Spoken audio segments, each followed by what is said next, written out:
नमस्कार दोस्तों, आपके अपने YouTube चैनल राकेश बलौदा झुंझुनू पे स्वागत है। तो आज अपने लाइव टेस्ट सीरीज का जो 10वां पार्ट है उसको लेके आए हैं। उसमें अपन क्या करेंगे और KVS के सिलेबस के अकॉर्डिंग जो अपनी क्लास है वो चल रही है। आज अपन ने कौन सा टॉपिक लिया है और आगे आने वाले 3 या 4 वीडियो में अपन कौन कौन से टॉपिक लेंगे तो वो इस वीडियो में बता देंगे आपको। आज एक बहुत ही महत्वपूर्ण टॉपिक लिया है जिससे कम से कम 2 क्वेश्चन तो 100% एग्जाम में पूछे जाते हैं, क्योंकि हमारा मेन मकसद है वो आपका यही है कि जो ज़्यादा से ज़्यादा जो क्वेश्चन पूछे जाते हैं उन टॉपिकों को क्लियर करवाना। तो आज अपन किन टॉपिक की बात करेंगे और जिन बच्चे आज नए जुड़े हैं तो वो पहले के जो 9 वीडियो हैं 9 पार्ट डाल दिए हैं KVS लाइब्रेरियन के लिए, जिनमें बहुत अच्छे अच्छे टॉपिक हैं वो करवा दिए हैं बिल्कुल विशिष्ट सॉल्यूशन के साथ, तो उनको भी आप देख सकते हैं। आज अपन बात करेंगे कि जो एक आपने टॉपिक देखा होगा KVS लाइब्रेरियन सिलेबस में यूनिट कौन सी है, सेकंड, और सेकंड यूनिट में भाग कौन सा है, तीसरा, कि general theory of library classification, यानी कि वर्गीकरण की जनरल थ्योरी है, उससे क्वेश्चन पूछे जाते हैं। इसके अलावा जो स्कीम है, जो वर्गीकरण की पद्धतियां हैं अपने सिलेबस में कौन कौन सी है, आपको पता है कि अपने सिलेबस में सबसे महत्वपूर्ण कौन सी है, DDC है। अब कई बच्चे DDC से डरते हैं कि सर DDC से क्या आएगा। आज आपको बिल्कुल क्लियर करेंगे कि DDC से क्या पूछा जाता है, किस प्रकार के एग्जाम में क्वेश्चन पूछे जाते हैं। इसीलिए मैं बार बार बोलता हूं कि आपको प्रीवियस ईयर क्वेश्चन है वो पेपर पढ़ने चाहिए। इसके अलावा अपने सिलेबस में क्या है, DDC, CC है, UDC है। इसके अलावा क्या है आपकी SC subject classification ZD brown वाली पद्धति है। अब इनके बारे में क्या पूछा जाएगा, अगले वीडियो रहेंगे आपके। आज आपका वीडियो रहेगा जनरल थ्योरी ऑफ क्लासिफिकेशन, इनकी क्लासिफिकेशन के बारे में कि क्लासिफिकेशन क्या है, क्लासिफिकेशन का मुख्य उद्देश्य क्या है, मुख्य उद्देश्य क्या है पुस्तकालय क्षेत्र में, या इसकी आवश्यकता क्यों पड़ी, पुस्तकालय में जो आवश्यकता है वो क्यों पड़ी पुस्तकालय वर्गीकरण की। और इसके बाद रहेंगे अपन DDC के क्वेश्चन, DDC के आपके लगभग क्वेश्चन इसमें कराने की कोशिश करेंगे, और जो क्वेश्चन बच गए हैं वो अगले वीडियो में दे देंगे। इससे अगला वीडियो आपका रहेगा CC का कोलन क्लासिफिकेशन का, कि सर दशा संबंध क्या है, दशा संबंध DDC ने किसको बनाया था, कितने एडिशन प्रकाशित हुए, क्या है। DDC वाला देखोगे, CC का अपने आप समझ आ जाएगा कल का वीडियो। इसके बाद आपका रहेगा UDC का, कि UDC जो वर्गीकरण पद्धति है वो किन किन ने बनाई थी। इसके बाद आपका रहेगा सब्जेक्ट क्लासिफिकेशन का, और इसके साथ साथ ही आपकी जो मिक्स रहेंगी वो आपकी रहेंगी LCC का। इसके अलावा अपन बात करें एक्सपेंसिव क्लासिफिकेशन चार्ल्स एमी कटरवाली पद्धति का। इसके अलावा BSO ब्रॉड सिस्टम, और इसके अलावा आपकी और कौन सी पद्धति बच गई, उन सभी को अपन इसमें साथ ले लेंगे। तो ये क्या है कि आपके सिलेबस में है, यहाँ से कम आपके जो कम से कम 4 या 5 क्वेश्चन है वो पुटअप होंगे, और इन क्वेश्चनों को अपन करने की कोशिश करेंगे। तो आज अपन स्टार्ट करते हैं लाइब्रेरी क्लासिफिकेशन से। तो आज अपन ने सेकंड यूनिट स्टार्ट किया, पहले अपन ने फर्स्ट यूनिट के डाले थे, साथ साथ आपको लगभग पूरी यूनिट करवा देंगे। लेकिन कई बच्चों के क्या है कि थोड़ा ऐसा रहता है, सर हमें वो करवाइए, तो आप कोई दिक्कत नहीं है। जो मैटर आपको प्रोवाइड होगा हमारे YouTube चैनल पे बिल्कुल ऑथेंटिक और बिल्कुल सही सटीक, और जो एग्जाम की दृष्टि से इंपॉर्टेंट है वही मैटर आपको क्या होगा, प्रोवाइड कराया जाएगा। जो हमारी PDF है वो हम प्रोवाइड कराते हैं, तो वो आपको वीडियो के लास्ट में बता देंगे, वीडियो के बीच में आपको थोड़ा सा उसके बारे में नॉलेज से बता देंगे। अपन आज स्टार्ट करते हैं पहले क्वेश्चन से। जितने भी बच्चे देख रहे हैं, मेरा सबसे यही अनुरोध है कि आप ज़्यादा से ज़्यादा वीडियो को शेयर करें, लाइक करें, कमेंट करें। जितना अच्छा रिस्पॉन्स मिलेगा अपन उतनी ज़्यादा टेस्ट सीरीज कराने की कोशिश करेंगे। अपने जो वीडियो का पहला क्वेश्चन है आज का लाइव सेशन का, वो अपना कौन सा है कि क्लासिफिकेशन शब्द की उत्पत्ति किस भाषा से मानी जाती है। बहुत बार एग्जाम में क्वेश्चन है कि क्लासिफिकेशन शब्द की जो उत्पत्ति है वो किस भाषा से मानी जाती है, क्या है इसका सामान्य अर्थ क्या है। क्योंकि अपन को पता है कि अपन को जनरल थ्योरी ऑफ क्लासिफिकेशन दिया है, तो वो पूछेगा जरूर क्वेश्चन से। तो अपन बात कर लेते हैं क्लासिफिकेशन की, किस शब्द की, क्लासिफिकेशन की। इसको आपको थोड़ा सा लिख लेना है ढंग से, क्लासिफिकेशन शब्द। तो क्लासिफिकेशन जो शब्द है ये शब्द किस भाषा से बना है, तो ये आपका किस भाषा से बना है, लैटिन भाषा से बना है। किस भाषा से, लैटिन भाषा से बना है। अब अपन बात कर लेते हैं कि लैटिन भाषा के कौन से शब्द से बना है, तो वो किससे बना है, क्लासिस से। किससे, क्लासिस शब्द से बना है। क्लासिस शब्द से बना है क्या, क्लासिफिकेशन। और ये क्लासिस शब्द का, इस शब्द का शाब्दिक अर्थ क्या होता है, तो शाब्दिक अर्थ क्या होता है इसका, वर्ग करना या भेद करना। और ये क्या होता है क्लासिफिकेशन का अर्थ होता है। आपको पता है कि क्लासिफिकेशन यानी कि वर्ग करना या भेद करना। आगे जो क्लासिफिकेशन क्या है, क्लासिफिकेशन किससे बना है, क्लासिफिकेशन की परिभाषाएं, क्लासिफिकेशन का मुख्य उद्देश्य क्या है, ये सारा इस वीडियो में आपको मैं बताऊंगा। तो आपको नोट्स बना लेने हैं। क्लासिफिकेशन शब्द किससे बना है, लैटिन भाषा के क्लासिस शब्द से बना है, जिसके नीचे क्या लिख लेना आपको, उसका अर्थ क्या होता है, वर्ग करना या भेद करना होता है। तो ये जो पहला क्वेश्चन है वो आपका क्लियर होगा। यहां से आपकी 4 बातें हैं वो आपको लिख लेनी है। पहला क्वेश्चन क्लियर है। अगले क्वेश्चन की बात करते हैं, आपको नोट्स कैसे बनाने हैं मैंने बहुत बार बताया है। कोई भी नया बच्चा जुड़ा है किसी भी राज्य से तो अपना नाम, अपना कमेंट, राज्य जरूर कमेंट करना। पहले आपको लिख लेना है क्वेश्चन, उसके बाद उसका आंसर लिख लेना है और उसके बाद मैंने जो थ्योरी बताई है वो डब्बा बना के ऐसे लिख लेना है, क्योंकि क्वेश्चन यहीं से उठेंगे जो मैं डब्बे से बता रहा हूं। क्योंकि जो बिल्कुल सारे जो मैटर है, हमारे पास संसाधनों की कमी है। कुछ दिन के बाद आपको एक अच्छा मैटर प्रोवाइड कराने की और भी अच्छा डिजिटल बोर्ड पर कराने की कोशिश करेंगे, लेकिन आपको पता है कि जो अपन करवा रहे हैं वो बिल्कुल ऑथेंटिक और बिल्कुल एकदम अच्छा मैटर है, तो उसको आप लिखने की जरूर कोशिश करें, जैसे ऐसे डब्बा बना के उसमें पॉइंट बनाकर लिख लें। अब दूसरा क्वेश्चन है, अपना दूसरा क्वेश्चन क्या है कि किसी भी समूह को कृत्रिम अंकों द्वारा वर्गीकरण करना या दर्शाना क्या कहलाता है। तो आपको पता है कि कृत्रिम अंकों द्वारा, कृत्रिम अंक क्या होता है कि कृत्रिम अंकों द्वारा अपन दर्शाते हैं कि 316 पे कौन सी पुस्तक पढ़ी है, ये एक कृत्रिम अंक है और इस पे पता लगेगा वहां पे जाने के बाद कि यहाँ पे ये इस पुस्तक को क्या दिया गया है, एक कृत्रिम अंक दिया गया है। तो वो क्या कहलाता है, आपका वर्गीकरण कहलाता है। क्या कहलाता है, आपका वर्गीकरण कहलाता है कृत्रिम अंकों द्वारा दर्शाना। कल के वीडियो में आपको मैंने बता भी दिया था कि प्रबंधन के संबंधित वीडियो डाला था कि प्रबंधन सेक्शन ऑफ ए लाइब्रेरी, पुस्तकालय में जो विभाग, इन विभागों के बारे में कल का वीडियो था, तो आप उनको जो कल का वीडियो वो प्लेलिस्ट में जाकर देख सकते हैं। इसके बाद अपन अगले क्वेश्चन की बात करेंगे।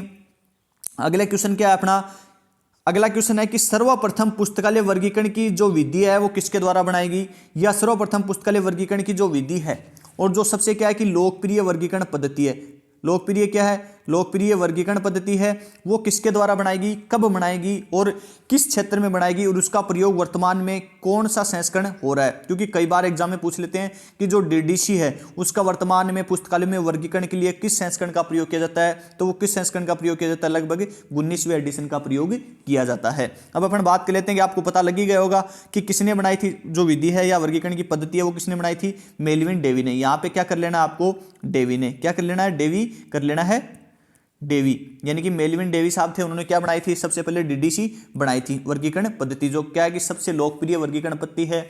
इसकी लोकप्रियता का अपन अंदाजा यहां से लगा सकते हैं, कहां से, कि इसके अब तक क्या है कि सबसे ज्यादा जो एडिशन है या संस्करण वो प्रकाशित हो चुके हैं। कितने एडिशन है, 23 संस्करण प्रकाशित हो चुके हैं, और जिसका हिंदी में अनुवाद कितने भाषाओं में हो चुका है, लगभग, या बात कर लेते हैं कि इस जो वर्गीकरण पद्धति का सबसे ज्यादा अनुवाद कितनी भाषाओं में हो चुका है, लगभग 35 भाषाओं में क्या है इसका अनुवाद हो चुका है। तो इससे अपन क्या लगा सकते हैं कि ये एक सबसे लोकप्रिय वर्गीकरण पद्धति है। इन सब ने बनाई है, इन सब की बातें बताएंगे आपको। चार्ल्स एनिकेटर नहीं है, ये एमिकेटर है, JD Brown, doctor SR. Ranganathan, इन सब की बातें करेंगे आपको। बिल्कुल rules for a dictionary catalogue सन 1876 इसकी कैटालॉगिंग से संबंधित है, इनकी एक जो पुस्तक है। और आपको पता है कि चार्ल्स एमिकेटर के द्वारा इसकी एक्सपेंसिव क्लासिफिकेशन, विस्तारशील, लिख लेना इसको, ये हिंदी में नाम होता है इसका, कई बार पूछ लिया है, विस्तारशील वर्गीकरण पद्धति कब बनाई थी, सन 1891 में। अब अपन अगले क्वेश्चन की बात करते हैं कि वर्गीकरण पद्धति को निर्मित करने वाला क्या कहलाता है। राजस्थान लाइब्रेरियन एग्जाम 2018 में पूछा गया क्वेश्चन है और बहुत ही अच्छा क्वेश्चन है। इस प्रकार के क्या है कि उसमें ऑप्शन दिए गए थे। अब कई इसमें क्या है कि सोचेंगे विचारेंगे कि जो वर्गीकरण पद्धति का निर्माण करने वाला होता है उसे क्या कहते हैं, मैप बनाने वाला होता है उसको क्या कहते हैं, या किसी भी प्रकार के जो अन्य और भी कई क्वेश्चन है जो लाइब्रेरी साइंस में पूछे जाते हैं। तो मैं आपको हर एक क्वेश्चन हमारे यूट्यूब चैनल के माध्यम से आपको कंप्लीट करवा देंगे, चाहे आपको कोई करवाए या ना करवाए। तो इस प्रकार के क्वेश्चन है वो कभी भी आपको बुक में नहीं मिलेंगे, कभी भी नहीं मिलेंगे आपको बुक में कि उसको क्या कहते हैं। ये एक बार क्वेश्चन एग्जाम में आ गया था, क्योंकि जनरल थ्योरी ऑफ क्लासिफिकेशन दिया है तो वो आपको क्लासिफिकेशन से एक क्वेश्चन तो 100% देगा कि क्लासिफिकेशन क्या है, शब्द क्या है, उद्देश्य क्या है, मुख्य जो अन्य बातें हैं इस वीडियो में आपको मिल जाएंगी। तो इसका बिल्कुल राइट आंसर क्या हो जाएगा, वो हो जाएगा क्या आपका वर्गाचार्य। क्या हो जाएगा आपका वर्गाचार्य हो जाएगा। यहां से एक क्वेश्चन और पूछा गया है, वो कहां पे पूछा गया था, शायद एक बार इसरो के एग्जाम में पूछा गया था, मैंने पढ़ा है। और जो हमारी टीम आपको ओल्ड क्वेश्चन पेपर प्रोवाइड कराती है उसका मुख्य उद्देश्य यही रहता है कि ज़्यादा से ज़्यादा आप प्रीवियस ईयर क्वेश्चन पेपर पढ़ें, और क्वेश्चन पेपर भी वही पढ़ें कि जो आपको पीडीएफ, बिल्कुल पेपर की जैसी पीडीएफ है, पेपर जैसा एग्जाम में आए वैसी की वैसी, कोई भी लेखक की छपी हुई पुस्तक ना पढ़े। क्योंकि लेखक की छपी हुई पुस्तक में क्या कर देता है, वो थोड़ा सा कई क्वेश्चनों को सरल कर देता है, कईयों को चेंज कर देता है, कईयों को पता भी नहीं लगता कि ये आया भी है या नहीं भी आया। क्योंकि आपको पता कब लगेगा, जब वैसा का वैसा पेपर आप पीडीएफ फॉर्म में या कहीं भी उसका प्रिंटेड रूप में आप पढ़ोगे। तो एक बार एक एग्जाम में क्वेश्चन आया कि निम्न में से कौन सा एक वर्गाचार्य नहीं है। 4 ऑप्शन दे रखे थे। पहले ऑप्शन में तो था आपका मेलविन डेवी, क्या नाम था, मेलविन डेवी। यही ऑप्शन मान के चलो आप 4, ये ऑप्शन आप मान के चलो 4, निम्न में से कौन सा एक वर्गाचार्य नहीं है। अब यहाँ पे एक ऑप्शन काट के उसने दे रखा था W.C. वेरविक शेयर्स। क्या, W.C. वेरविक शेयर्स। निम्न में से कौन सा एक वर्गाचार्य नहीं है? क्योंकि आप समझ गए होंगे कि इस ऐसा कौन सा व्यक्ति है जिसने कोई भी वर्गीकरण पद्धति नहीं बनाई, यानी नहीं बनाई नहीं है। और उसका राइट आंसर भी यही था, डब्ल्यू.सी. वेरविक्सेट्स। क्योंकि जो डॉक्टर एस.आर. रंगनाथन ने उन्होंने वर्गीकरण पद्धति बनाई थी, कौन सी? कॉलोनी क्लासिफिकेशन, सन 1933। या इसके बाद अपन मेलविन डेवी है, मेलविन डेवी ने कौन सी बनाई थी? जो आपको मैं बता रहा हूँ, डीडीसी। इसके बाद चार्ल्स सेमीकटर ने कौन सी बनाई थी? एक्सपेंसिव क्लासिफिकेशन, सन 1891। लेकिन एक वर्गाचार्य कौन नहीं है? डब्ल्यू.सी. वेरविक्सेट्स नहीं है। आया हुआ क्वेश्चन है, आप एग्जाम में देखोगे तो इस प्रकार एक क्वेश्चन है जो आप कहीं पढ़ के जाओगे कुछ ही, और एग्जाम में पूछेगा कुछ ही। और आपको पता है कि मेरिट वही क्वेश्चन निर्धारित करते हैं जो थोड़े से घुमा फिरा के आते हैं। तो अपन अगले क्वेश्चन की बात कर लेते हैं। इस क्वेश्चन की बात हो चुकी है। अगला एक बहुत ही अच्छा क्वेश्चन है, पूछा भी गया है और आगे आपको बताएंगे किस प्रकार से आया है कि अपूपा जो एक क्या है, ये आपका मौलिक सिद्धांत है। क्या है? एक मौलिक सिद्धांत है। यह आपका मौलिक सिद्धांत है। यह सिद्धांत किसके द्वारा दिया गया, यह पूछा गया है। यह पुस्तकालय विज्ञान के जो 5 सूत्र हैं, उन सूत्रों में से कौन से सूत्र से संबंधित है, यह आपको कमेंट करना है। और यह किससे संबंधित है, यह आपको बताना है। तो ये जो अपूपा सिद्धांत है, ये आपका किससे संबंधित है? तो ये आपका किससे संबंधित है? वर्गीकरण से। किससे संबंधित है? वर्गीकरण से। ये मौलिक सिद्धांत किसने दिया था? तो ये किसने दिया था? Doctor SR. रंगनाथन ने। किसने दिया था? एस.आर. रंगनाथन ने। ये आपका एस.आर. रंगनाथन के द्वारा दिया गया, जिसमें अपूपा का ए का मतलब क्या होता है? एलियन। क्या होता है? एलियन।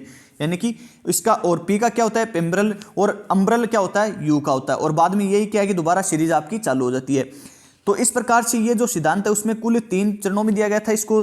और इसमें क्या होता है कि आपका जो क्लासिफिकेशन से संबंधित है ये, और पुस्तकालय विज्ञान के 5 सूत्रों में किस सूत्र से संबंधित है, ये आपको मेरे को कमेंट करके बताओगे। मैंने आपको पहले आपको पढ़ा दिया है, ये दूसरे वीडियो में, तीसरे वीडियो में आपको लगभग मिल जाएगा कि अपूपा जो सिस्टम है या अपूपा जो मौलिक सिद्धांत है वो किससे संबंधित है, कौन से सूत्र से संबंधित है।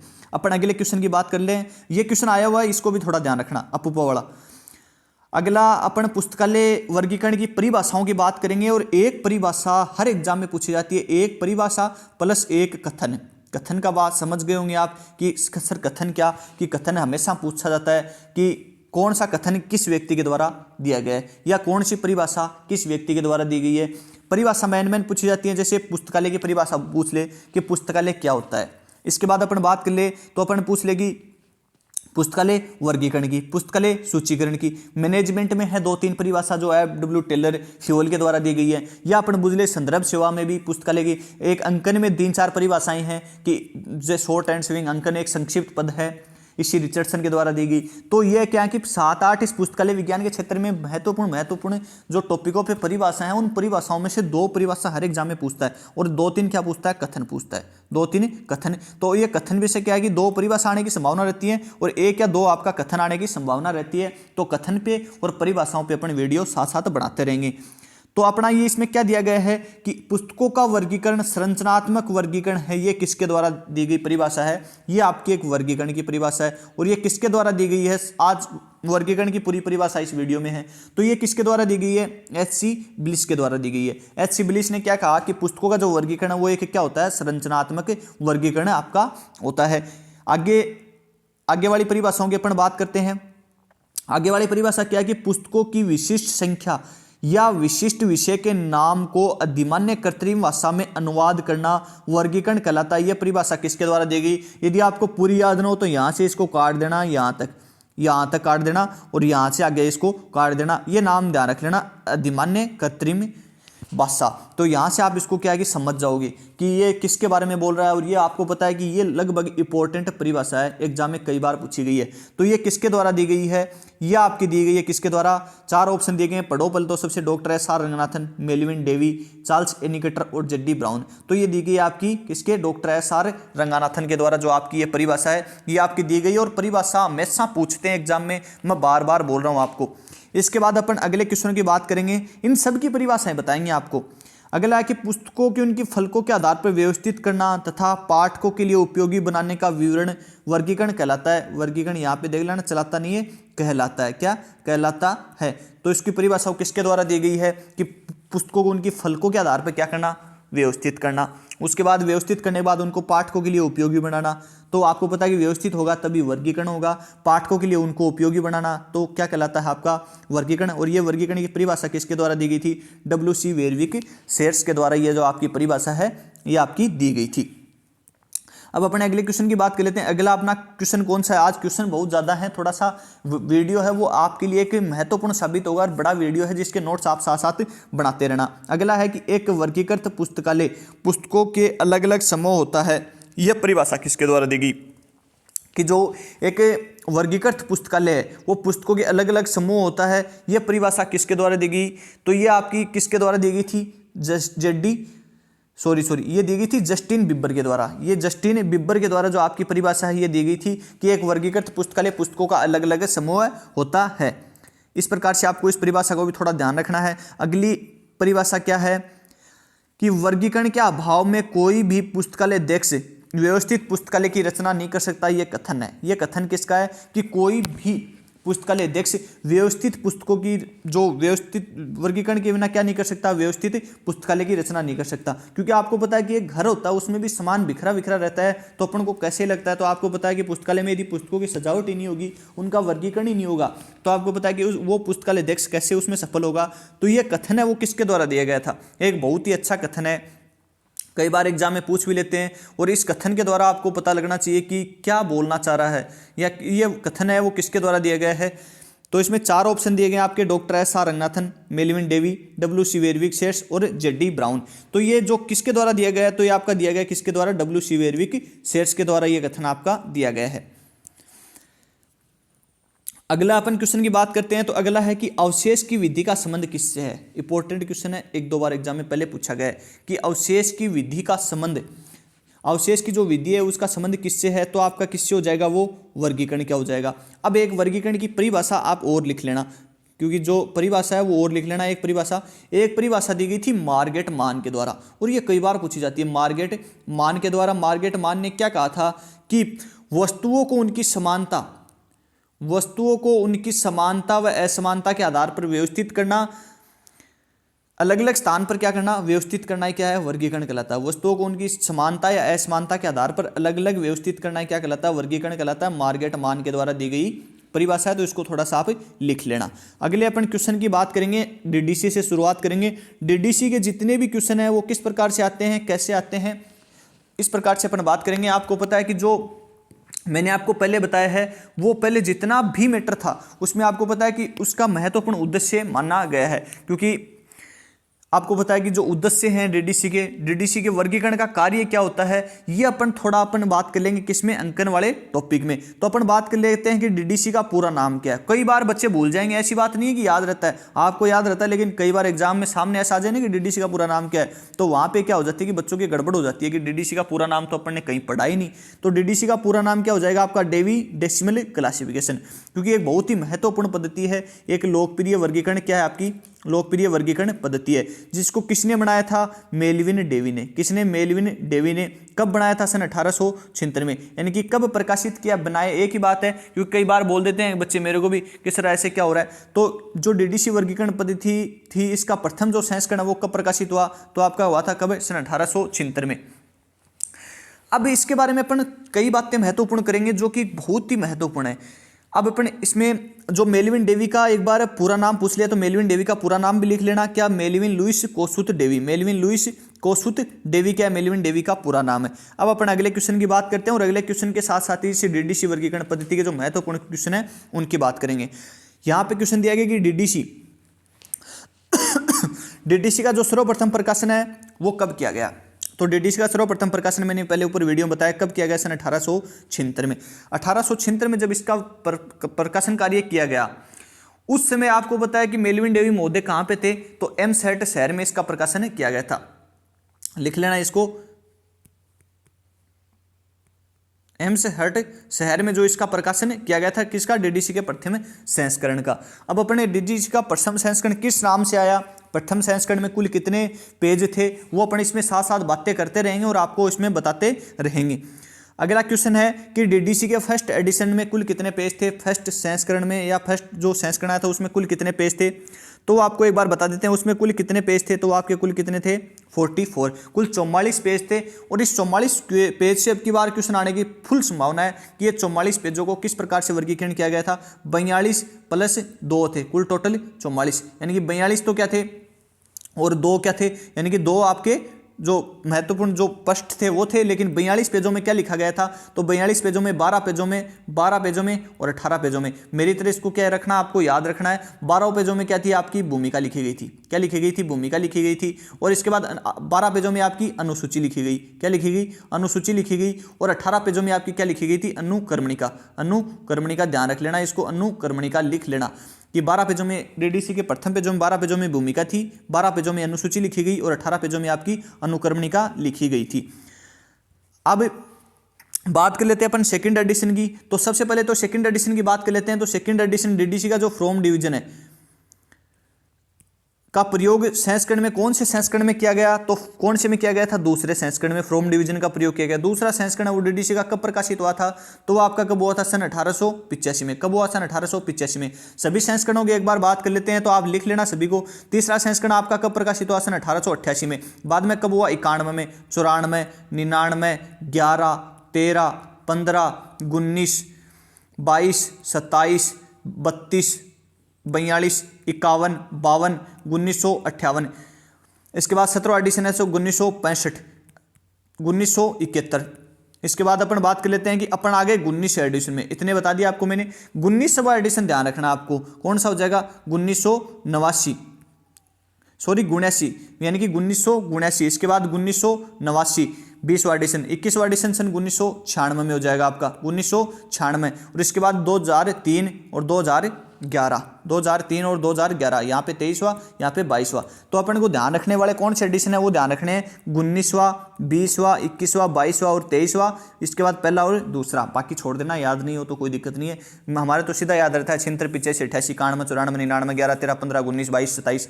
तो ये सारे इस प्रकार से याद रहते हैं, लेकिन आपको यदि याद नहीं हो तो उसको आप छोड़ देना। लेकिन ये ध्यान रखना 19वां एडिशन। इसके बाद थोड़ा सा यदि आप गौर करके याद करो तो याद कर लेना 15वां एडिशन को भी, क्योंकि 15वां एडिशन में एक सन है जैसे सन 1951, लेकिन 1951 के बाद इसका रीप्रिंट एडिशन भी आया था। वो कब आया था, सन 1952 के आसपास। इसका ध्यान रख लेना 1952। और इस प्रकार से कई बार एग्जाम में क्वेश्चन पूछा गया है, तो वो थोड़ा जो रीप्रिंट वाला है वो थोड़ा ध्यान रख लेना। 1952 कई जगह 1957 मिलता है, लेकिन इसका राइट आंसर क्या आपका 1952 है। तो ये थोड़ा आपको ध्यान रखने लायक बात है। इसके बाद अपन अगले क्वेश्चन की बात कर लेते हैं। अगला अपना क्वेश्चन है कि डीडीसी में अब तक कुल कितने संस्करण प्रकाशित हो चुके हैं, कितने हो चुके हैं, 23 संस्करण वो प्रकाशित हो चुके हैं। जो 23वां संस्करण वो कब प्रकाशित हुआ, सन 2011 में, जिसका प्रकाशन कार्य कौन कर रहा है, OCLC online computer library centre कर रहा है। माइकल पेंजर क्या कर रहे हैं, इसका वर्तमान जो प्रकाशन कार्य है वो कर रहे हैं। तो आपको सबको पता होगा जो मुद्रित, ये तो क्या कर रहे हैं, इसका ऑनलाइन प्रकाशन कर रहे हैं, लेकिन जो मुद्रित प्रकाशन है वो कौन कर रहा है, वो कर रहा है JS मिस्चेल। कौन, JS मिस्चेल, या कई जगह मिस्चेली भी लिखा गया है या मिशेल भी लिखा रहता है, मिशेल। तो जो मुद्रित प्रकाशन कर रहा है वो तो कौन कर रहा है, JS मिस्चेल या मिशेल। और जो ऑनलाइन प्रकाशन कर रहा है वो कौन कर रहा है, OCLC। जो डीडीसी का OCLC प्रकाशन कब से कर रहा है, सन 1988 से। 1988 से इसका क्या कर रहा है, प्रकाशन कार्य कर रहा है, जिसके मुख्य संपादक कौन है, माइकल पेंजर है। मैंने आपको बता दिया है कि मुख्य संपादक कौन है, माइकल पेंजर है। उनके द्वारा इनका क्या है, ऑनलाइन प्रकाशन किया जा रहा है।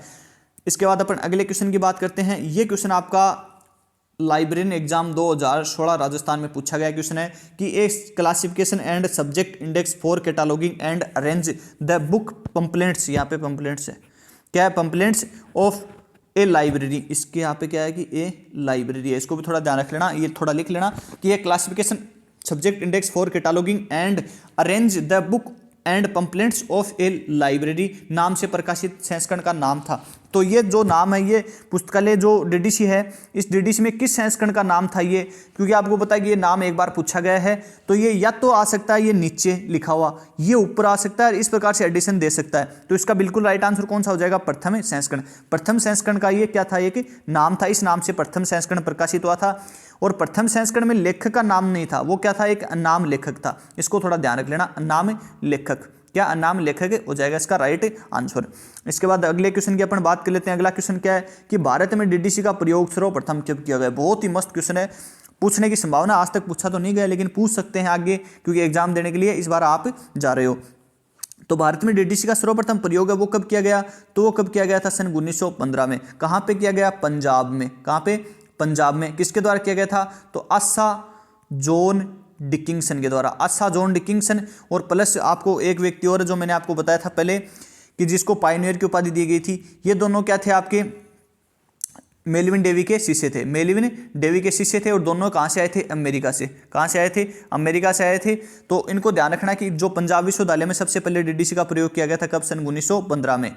इसको पूछ सकते हैं, अच्छा क्वेश्चन है। किसने किया था? सर जॉन डिकिंसन ने किया था। अब आपको कमेंट करना है कि पंजाब विश्वविद्यालय के द्वारा सन 1915 में कौन सा कोर्स है वो शुरू किया गया, क्योंकि आपको पता है कि पिछली बार केवीएस में पूछ लिया पीएचडी किसने कौन से विश्वविद्यालय ने शुरू की थी, तो इस बार पूछ ले कि पंजाब विश्वविद्यालय ने कौन सी जो कोर्स है वो शुरू किया, तो इसका कमेंट आपको कमेंट में बताना है।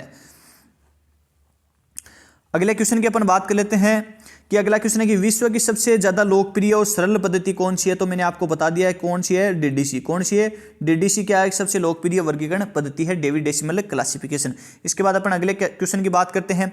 अगला क्वेश्चन है कि डीडीसी में कौन से संस्करण में स्टैंडर्ड एडिशन यानी कि स्टैंडर्ड एडिशन के नाम से जाना जाता है? बहुत ही अच्छा क्वेश्चन है। स्टैंडर्ड एडिशन के नाम से कौन सा जाना जाता है? आपका 15वां संस्करण स्टैंडर्ड एडिशन के नाम से जाना जाता है।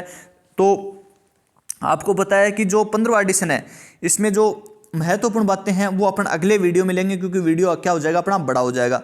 अपन अगले क्वेश्चन की बात कर लेते हैं। तो अगला क्वेश्चन है कि डेवी डेसिमल क्लासिफिकेशन का 7वां एडिशन कितने खंडों में प्रकाशित हुआ? अब मैं आपको कुछ किताबों की जो असलियत है वो इस क्वेश्चन के माध्यम से बताऊंगा, क्योंकि आपको पता है कि जो खंड थे डीडीसी में वो खंड आपको पता है कि किस प्रकार से उनका क्या हुआ, खंडों में बांटा गया। डीडीसी में टेबल और खंडों का आपको पता है कि सबको प्रयोग किया गया था। अब क्वेश्चन किताब वाले किस प्रकार से छापते हैं आपको समझ आएगा। कहाँ भी पढ़ोगे तो लिखा होगा कि 1 से लेकर 15, 1 से लेकर 15, इसके बाद आपका लिखा होगा 16 और 17, बाद में लिखा होगा 18, 19 और बाद में लिखा होगा 20 to 23। अब इस प्रकार से लिखा होता है। किताब वाले क्या करते हैं मैं आपको बताऊं, तो लिख देते हैं कि जैसे 7वां एडिशन कितने खंडों में प्रकाशित हुआ। ये तो पूछा जाता है एग्जाम में पूछा जाता है हमेशा। आप तो रट के जाओगे 1 से 15, लेकिन आपको ध्यान नहीं रहेगा सर ये 1 से 15 के बीच ही 7वां आता है।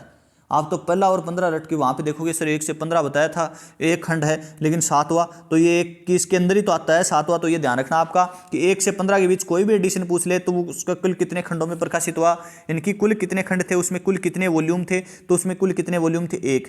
अब किताब वाले क्या करते हैं, वो करते हैं यहाँ पे पहला तो ये दे देंगे पहला जो संस्करण वो कितने खंडों में हुआ, दूसरा संस्करण कितने में हुआ, तीसरा कितने में हुआ। उनको क्वेश्चनों से मतलब रहता है, क्योंकि उनके जितने क्वेश्चन ज़्यादा होंगे उनकी किताब ज़्यादा मोटी होगी, और किताब ज़्यादा मोटी होगी तो वो क्या कि स्टूडेंट उनकी ओर क्या होगा, आकर्षित होगा। जबकि आपको पता है कि यदि किताब समझ में आ जाए बच्चे के तो फिर वो वीडियो क्यों देखेगा या और अन्य मैटर है वो कहाँ से प्रोवाइड करेगा। तो आपको पता है कि जो हमारी टीम है वो आपको सारे तो प्रवेश ईयर क्वेश्चन पेपर प्रोवाइड कराती है, जिनमें लगभग आपके 2200 के आसपास क्वेश्चन रहते हैं, सारे प्रवेश ईयर क्वेश्चन पेपर, चाहे वो राजस्थान लाइब्रेरियन का हो, चाहे वो केवीएस के जितने पेपर हैं, जैसे 13, 15, 18 का है, एनवीएस के 2022 तक का पेपर, डीएसएसबी के 2022 तक का पेपर, इसके अलावा जो आपके राजस्थान लाइब्रेरियन 2022 तक का पेपर, 5 इनके 3-3, 4-4 पेपर है सबके। जैसे राजस्थान लाइब्रेरियन 5 पेपर हैं, एक राजस्थान में सेकंड ग्रेड की एग्जाम हुई थी जिसका पेपर है, एमपीपीएस का पेपर, इसरो का पेपर, पंजाब लाइब्रेरियन का पेपर, इसके अलावा हरियाणा लाइब्रेरियन का पेपर। तो ये सारे जो पेपर हैं आपको पढ़ने चाहिए, आपको वहीं से पढ़ने चाहिए जिनका इनका बिल्कुल जो पीडीएफ रूप में आपको प्रोवाइड हो, और जिनको बिल्कुल जैसा का जैसा पेपर आया वो वैसा का वैसा मिले। एक साइड में आपकी इंग्लिश हो, एक साइड में आपको हिंदी हो, समझ भी आएगी अपन जब एग्जाम करेंगे तो इस प्रकार का पेपर हमारे सामने आएगा, और इस प्रकार से उनको आप अपन टेस्ट सीरीज के माध्यम से भी उस पेपर को देख सकते हैं। तो ये हमारी टीम आपको प्रोवाइड कराती है। इसके साथ ही हमारी टीम है जो केवीएस के लगभग 5 यूनिट तक के जो क्वेश्चन है वो आपको प्रोवाइड कराती है लगभग 2000 के आसपास। इस प्रकार से आपको लगभग टोटल 5000 पर्सन जो है वो प्रोवाइड कराती है, लगभग 700 प्लस पेज की पीडीएफ में। तो उनका ज़्यादा पेमेंट नहीं है, 199 रुपये पेमेंट रहता है। जो भी बच्चा लेना चाहे, और कल जिन बच्चों ने लिया था शायद ध्यान तो नहीं है, लेकिन सभी बच्चों को मैंने पीडीएफ प्रोवाइड करा दी थी टीम की तरफ से। तो जिन भी बच्चा लेना चाहे तो वो इस नंबर पर पेमेंट कर सकता है। नंबर आपका यहाँ पर लिख सकते हो आप, ये आपका नंबर है 9079028319। इस नंबर पे आपको पेमेंट करना है, उसका स्क्रीनशॉट सेंड करोगे इसी नंबर पे, आपको जस्ट 2 मिनट अंदर अंदर क्या हो जाएगा, आपकी पीडीएफ है वो आपको मिल जाएगी। उस पीडीएफ के माध्यम से भी आप पढ़ सकते हैं, और ज़्यादा से ज़्यादा आप पढ़ें, क्योंकि जो लाइब्रेरियन वाला मैटर है वो 110 नंबर का है। क्या 110 नंबर का है, 100 नंबर का लाइब्रेरियन प्लस 10 नंबर का कंप्यूटर भी हम प्रोवाइड कराते हैं। और आपका जो आपको पता है कि 110 नंबर ये हैं, इससे यदि आप 90 नंबर का स्कोर करोगे और 20 नंबर रीजनिंग वाले स्कोर करोगे, 10 नंबर आप हिंदी में स्कोर हो जाएगा आपका, और 10 नंबर आप मान के चलो कि आपका कहाँ पे हो जाएगा, लगभग 10 नंबर आपका इंग्लिश में जो स्कोर है वो हो सकता है। तो इसके के माध्यम से आपको मेरिट का पता है कि जब लगभग केवीएस की जो मेरिट है अलग अलग पार्ट में आपको पास नहीं करना है, और 10 नंबर आपको क्या है कि माइनस मार्किंग है नहीं, तो तुक्के में भी आपके आएंगे, आराम से आएंगे मान के चलो। तो ये लगभग आपका अपन मेरिट मान के चलें तो यहाँ पे आप मान के चलते हो कि लगभग आपकी 130 या 135 के अंदर क्या है जनरल की मेरिट रहती है। इससे नीचे जो अपनी कैटेगरी है उसके अनुसार आप लगा सकते हो। तो लगभग 180 में से मेरिट बनेगी। ऐसे है नहीं कि पार्ट को अलग अलग पास करना है, सभी पार्टों की जो मेरिट है वो एक बनेगी, माइनस मार्किंग आपकी है नहीं। मैंने केवीएस लाइब्रेरियन का सिलेबस का जो वीडियो वो डाल दिया, उसको भी आप देख लेना।